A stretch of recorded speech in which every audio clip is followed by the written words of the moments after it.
A fresh dusting of snow now blankets the fracking protests in New Brunswick. Changing seasons, marking an unchanging resolve. But who's behind it? 2 weeks before that infamous clash, SWN Resources filed a civil suit for losses from the months-long blockade. Some of the names the company alleges orchestrated all this are also criminally charged in the conflict. But who are the rest? Get your gun off me!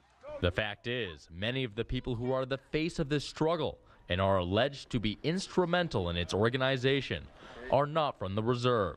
Some are not native at all. Just one moment, please. I have asked you not to give my image. I don't This want you woman to outside of the Moncton courthouse is Willie Nolan. Named in the SWN civil suit, her online bio says she is a 39-year veteran activist. After spending most of the 90s in Toronto, she moved to New Brunswick. She says she has a mixed ancestry, including First Nations. Evidence submitted in the SWN suit shows Nolan active in a secret Facebook group, relaying updates and calling meetings for the blockade. SWN has not proven this or any allegations relating to the suit in court yet. Nolan's personal page is filled with environmentalist media, attacking everything from tar sands to nuclear energy.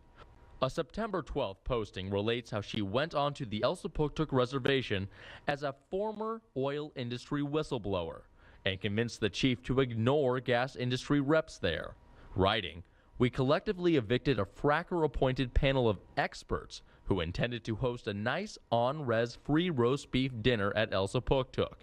It was a good day to kill their plans."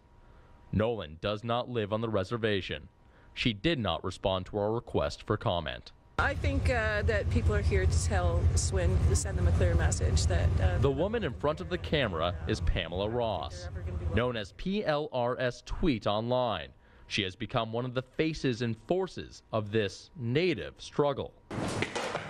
Oh, of course she granted it. Of course. Here she is leaving court after SWN got an injunction against the protesters.